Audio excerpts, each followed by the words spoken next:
Y con respecto a esto que es tan fundamental saberlo, porque nadie está libre de padecer y tener a alguien alrededor a quien asistir y ayudar, ¿sí?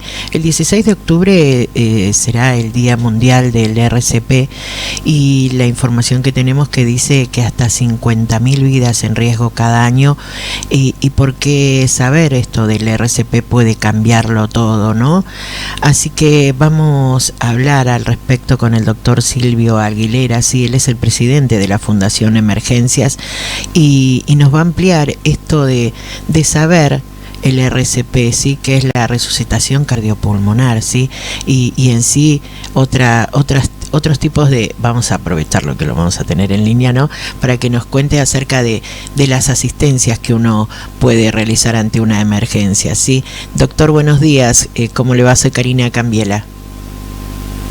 Buen día, Karina, mucho gusto, un placer, buenos días a todos y todas. Para mí es un enorme placer este tipo de contacto y poder llegar a la comunidad con este tipo de información. Decías recién, muy bien vos, muchas veces decimos RCP y no sabemos qué quiere decir. Es reanimación cardiopulmonar. A veces nos resulta muy fuerte decir resucitación, pero en realidad uno hace estas maniobras cuando la persona está clínicamente muerta, es decir, está en un paro cardiorrespiratorio. Y ahí le hace la RCP, que es la reanimación cardiopulmonar o la resucitación cardiopulmonar. Está bien. Bueno, mi generación era la resucitación. Así que bueno. Bueno, doctor, me agrada el hecho de poder hablar con alguien que sabe decirnos, ¿no? A los personas comunes que no estamos quizás instruidas, yo en mi caso sí sé hacer RCP y otras reanimaciones, pero a veces ante una emergencia uno no sabe qué hacer, ¿no? Y lo principal es esto, que yo creo que lo tendrían que saber hasta los chicos en el colegio, ¿no? Y que sea una clase todo el tiempo, ¿no? De cómo actuar en un caso de emergencia, ¿no? Así que bueno, coméntenos desde el comienzo, ¿no? Cómo darnos cuenta cuando alguien necesita una reanimación cardiopulmonar, porque a veces no lo necesita y es otro tipo de emergencia, ¿no? Seguro. Lo primero que hay que decir es que el paro cardiorrespiratorio es todos nos vamos a morir de un paro cardiorrespiratorio. Si el corazón finalmente se va a parar. Sí. ¿En qué circunstancia tenemos que hacer esto que se llama RCP? Hay una situación clínica especial que se llama muerte súbita. Esta es la que vos decías al principio, que hay entre 40 y 50.000 muertes por año. Y esa es a donde nos vamos a dirigir, es decir, aquella muerte súbita. ¿Y qué llamamos muerte súbita? Aquella persona que está perfectamente bien, está comunicándose con nosotros y bruscamente pierde el conocimiento porque su corazón entra en un ritmo muy raro que se llama fibrilación ventricular y entonces no es eficaz, entonces la sangre no circula. Entonces, ¿cómo nos podemos dar cuenta? Bueno, como es lógico, si no funciona el corazón, no le llega sangre al cerebro, perdemos la conciencia. Entonces, ¿cómo tenemos que hacer? Tomarlo de los hombros o apretarle acá, suavemente, o en la punta, en las uñas. Señor, señora, ¿me escucha? ¿Me escuchás? ¿Me escuchás? ¿Me escuchás? Si no responde, eso decimos que está inconsciente. Y ahí viene el segundo paso, que es ver si respira o no. Entonces tenemos que ver el tórax, si se expande. Normalmente cuando uno respira, les pido ahora que se fijen en la persona que tiene a su lado, enfrente, el movimiento normal que hacemos cuando respiramos. Más o menos unos 10 segundos. Uno tiene que ser rápido. Miré, pasaron 2 segundos y listo. Porque puede ser que esté respirando lento. Si no respira, ahí decimos nosotros que la persona está en paro cardiorrespiratorio. Y tenemos que iniciar las maniobras de RCP, que es como veo que estás muy bien poniendo ahí en la foto. Esto hay que practicarlo. Pero se colocan las manos de esta manera, en el centro del pecho, entre las dos tetillas, y ahí comprimimos fuerte y profundo. Y rápido. ¿Qué significa fuerte y profundo? Con toda la fuerza que tenemos. Hay que comprimir el corazón. ¿Y qué significa rápido? A una frecuencia de entre 100 y 120. ¿Qué sería más o menos así?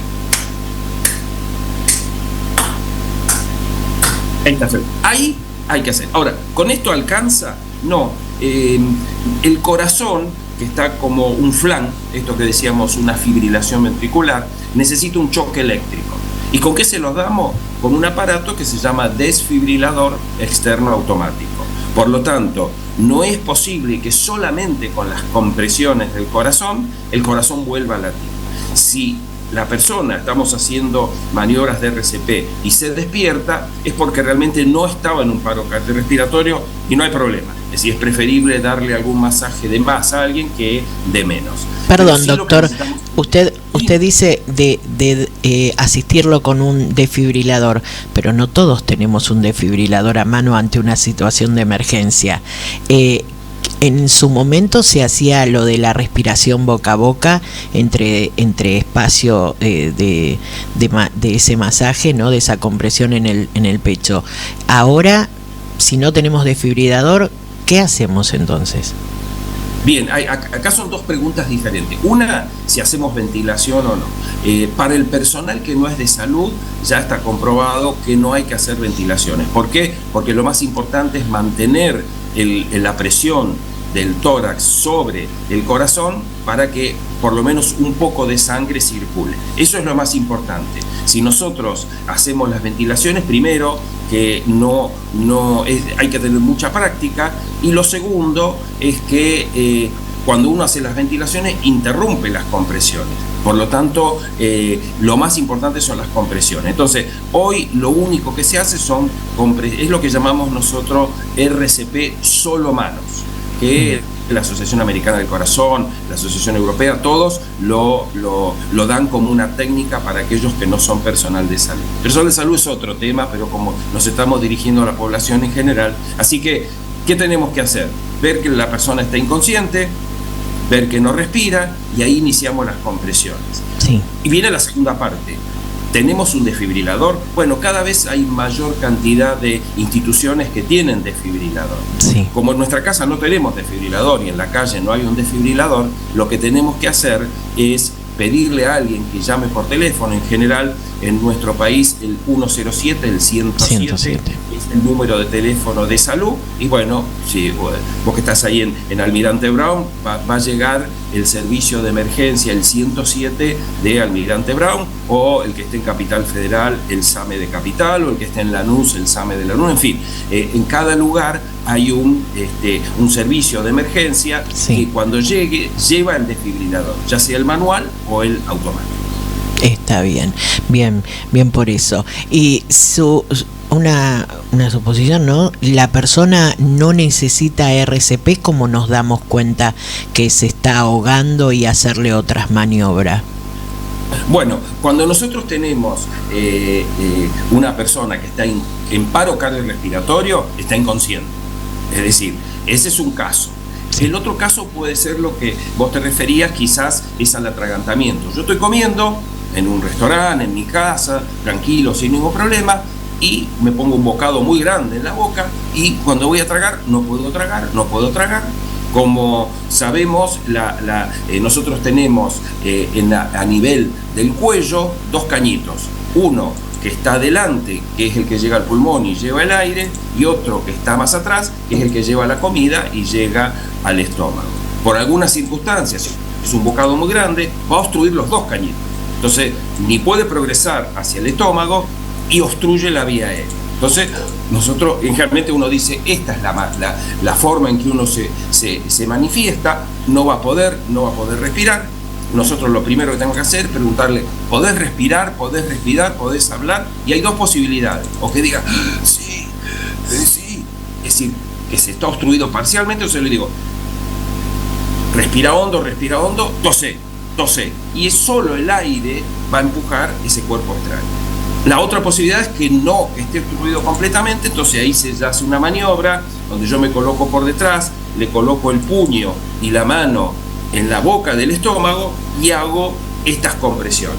Al hacer estas compresiones, hago que el tórax se comprima. Ahí está muy bien esa figura. Eso es en un niño, se hace igual, nada más que con menos fuerza, y hace que el cuerpo extraño pueda salir. Esto es obstrucción, que no es un caso muy diferente lo que llamamos muerte súbita. La muerte súbita es esa arritmia del corazón que empieza a latir como si fuera un flan. Imagínense un flan que se mueve pero no se contrae, y eso hace que perdamos el conocimiento y no podamos respirar. Acá, si nosotros no hacemos estas maniobras, en el caso de obstrucción, sí va a evolucionar hacia un paro. ¿Qué hacemos si se pone la persona inconsciente porque no logramos que la expulse? Ahí sí ya empezamos con compresiones torácicas, como hacíamos la RCP en el caso de muerte súbita. Está bien.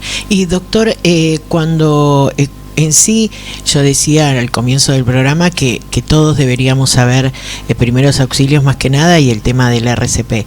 ¿Cuándo alguien lo puede sí o sí aprender y comenzar a hacerlo ante una emergencia? ¿A qué edad? En muchos lugares se enseña muy joven. Nosotros tenemos la idea que desde los 11, 12 años ya se puede empezar con la práctica. Ustedes piensan que si es una persona un niño, una niña, es decir, de 5 o 6 años, no va a tener la fuerza, y le estamos dando una responsabilidad. Quizás sí hay que enseñarle en ese caso que ante cualquier emergencia que suceda en el hogar, bueno, a quién llama, algún familiar o alguien, para que desde el teléfono celular pueda llamar. Pero nosotros consideramos que desde los 12 años ya hay mucha experiencia y ya se puede hacer las compresiones. Acá lo que hay que aclarar siempre es que cuando nosotros hacemos las compresiones, nosotros dijimos, la persona está en paro cardiorrespiratorio, hacemos las compresiones, siempre llamar. Si estamos en un lugar donde hay un desfibrilador, rápido tráeme el DEA, que llamamos el desfibrilador externo automático. Y si no, llama al 107 o llama a la emergencia médica. Es decir, si no activamos esta emergencia médica, y nosotros seguimos haciendo compresiones, pero hasta que no traigan ese aparatito, con la RCP no alcanza. Eso le iba a preguntar, doctor, ¿durante cuánto tiempo se tiene que realizar el RCP hasta que llegue la emergencia? Porque supongamos estamos al aire libre en algún evento así, no más que nada ahora que se viene el verano, que uno va a una granja, a una cabaña, donde sea, lejos de la ciudad. Y alguien tiene ese inconveniente. Comenzamos a hacer la resucitación, ¿no? O la emergencia, ¿no? ¿Cuánto tiempo debe pasar en hacerlo? Porque uno cuando ve las películas, por ejemplo, las series, ve que están durante mucho tiempo haciéndolo hasta que venga alguien a asistirlo médico. En realidad, ¿cuánto tiempo hay que hacerlo? Bueno, las normas indican hay que hacerlo para los que no estamos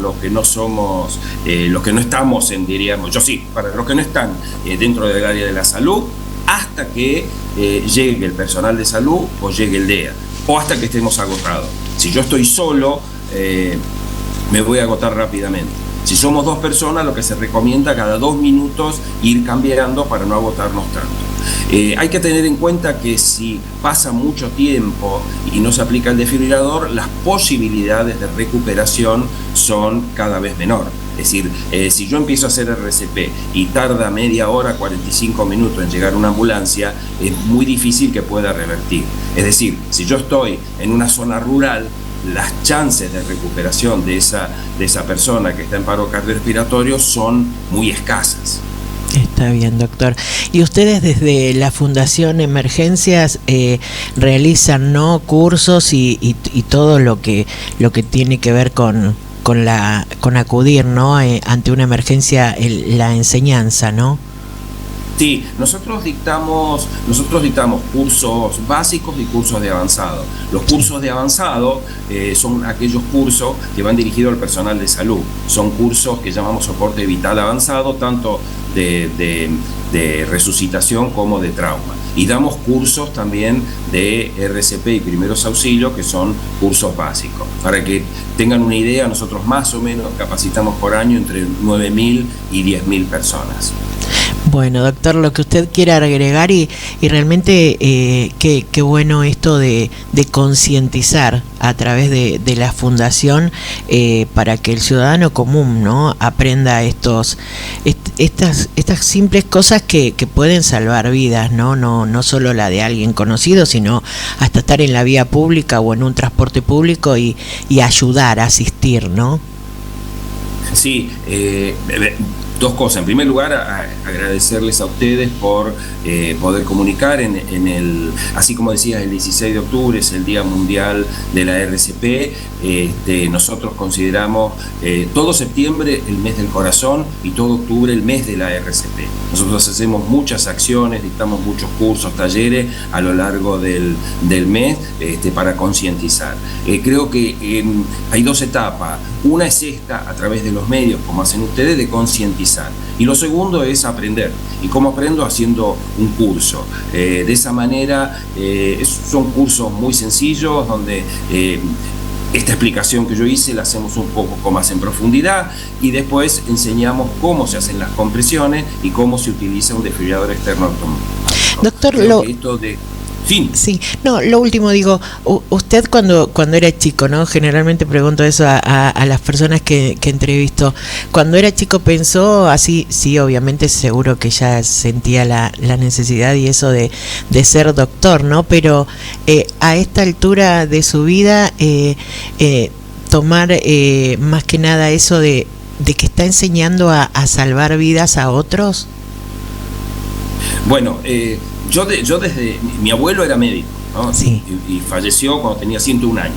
Así que yo soy de Mendoza, mi abuelo también, así que fue uno de los pioneros de la medicina en la provincia de Mendoza. Yo desde que tengo uso de razón, 4 o 5 años decía que iba a ser médico, ¿no? Sí.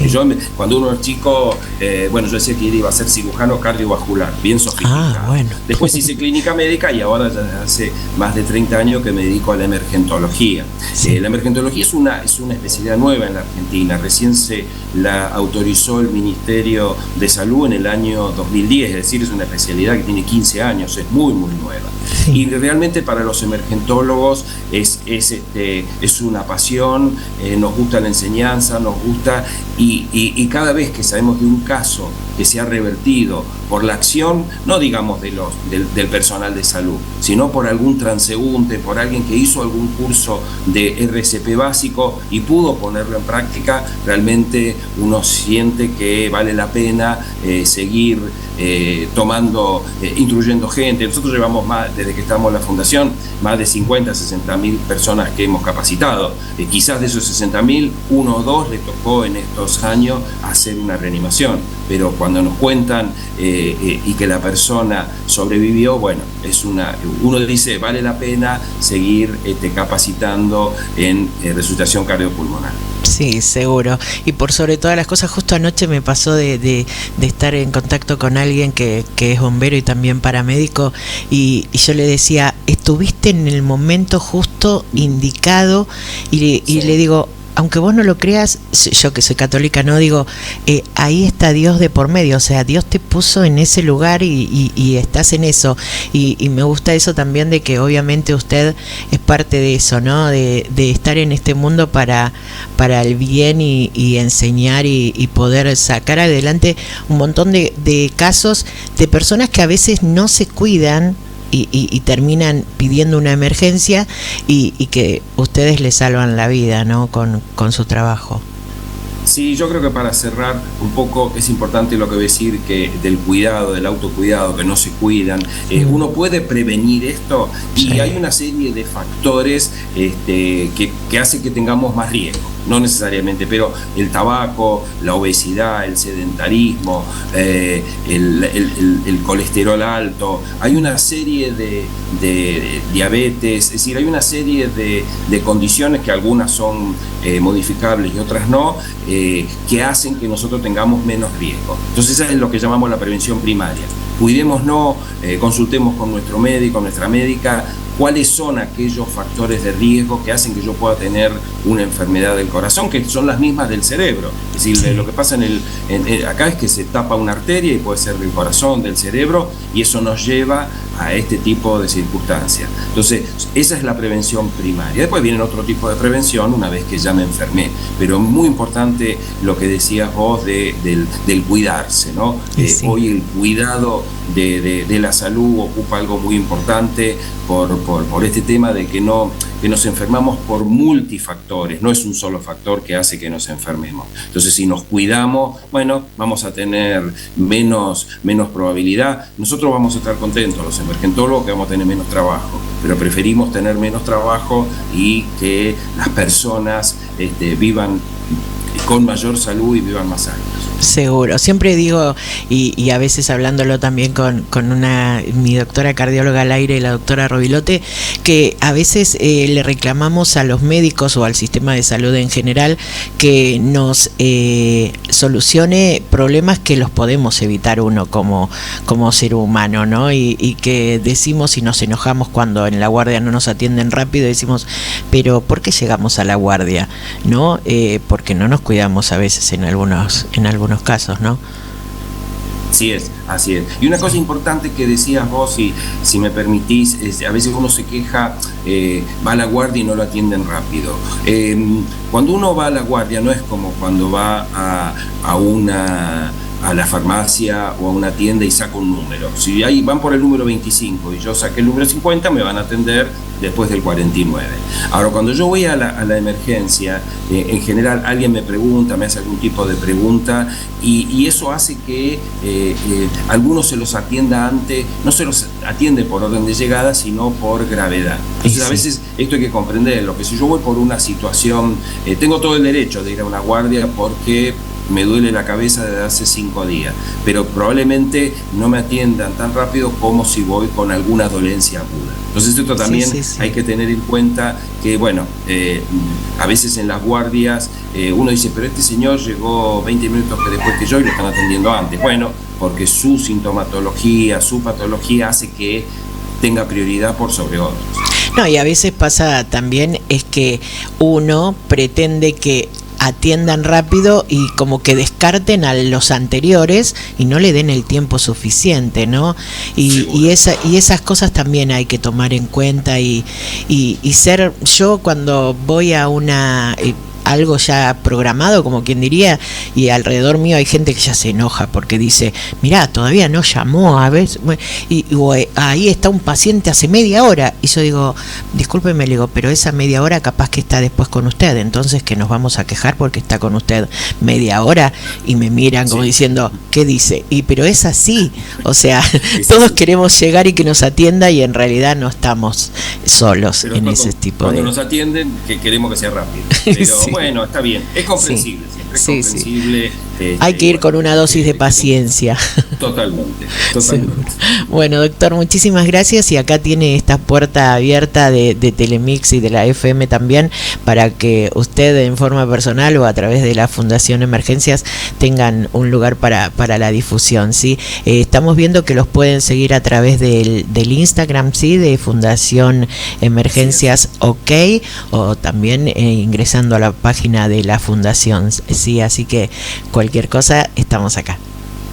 Bueno, yo también estoy para lo que ustedes necesiten, aclararles y dar consejos a la población, siempre a sus órdenes, Así que ha sido un enorme placer, y nuevamente muchas gracias por esta difusión que hacen ustedes a la comunidad.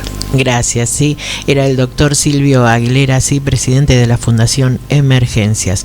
Concientizarnos un poco, ¿no? Porque hasta 50.000 vidas en riesgo hay cada año, y tenemos que saber el RCP, sí, es algo fundamental. 11 de la mañana, 45.